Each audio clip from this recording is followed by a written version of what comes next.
A pig and a pig were fighting. Who won in the end? The man answered, "The pig won." This left everyone in the room completely stunned. He was the first person in the world to get it right. Turns out, many years later, people's IQs dropped across the board. It was the high IQ people who stopped having kids, while the low IQ folks kept making babies. So over time, people's intelligence seriously declined. To solve the crisis, they decided to put two high IQ people into deep sleep. The man and the woman were chosen to be the first sleepers. The government promised them a big reward, and so the two entered their sleep chambers. But unexpectedly, the only person who knew about the plan got arrested for corruption, and the whole experiment was completely forgotten. Years later, the lab was torn down, and the sleep chambers were tossed into the junk pile. Fast forward 500 years, due to a massive population boom. Garbage piled up everywhere with no one to clean it. When the last can in the garbage truck fell off, the mountain of trash collapsed. A huge wave of garbage poured into the city like a tsunami.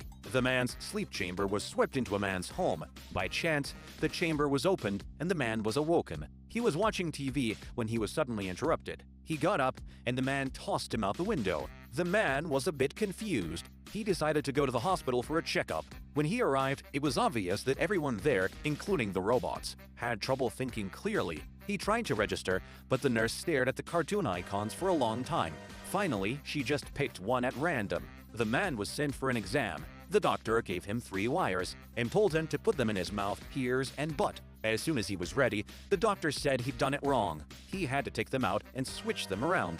The one in his butt should go in his mouth. After the checkup, the man immediately rushed to the sink to rinse his mouth out. Then, he found a magazine that said it was 500 years later. He ran to the window, opened the curtains, and saw a city of crooked, broken buildings. Some were tied together with ropes. The bridges were gone, and cars kept driving off the edges. The man stood there, stunned. That night, he went up to a vending machine. Suddenly, 2 cops rushed out. Before he could even explain, they dragged him away. He was sent to court. The judge looked at him seriously, though he wasn't very bright, but still kindly assigned him a lawyer. To his surprise, the lawyer was the same guy he had met earlier. The guy had some decent skills and helped the prosecutor accuse the man of being guilty. In the end, the judge banged the gavel and sentenced the old bridge to 10,000 years for its crimes.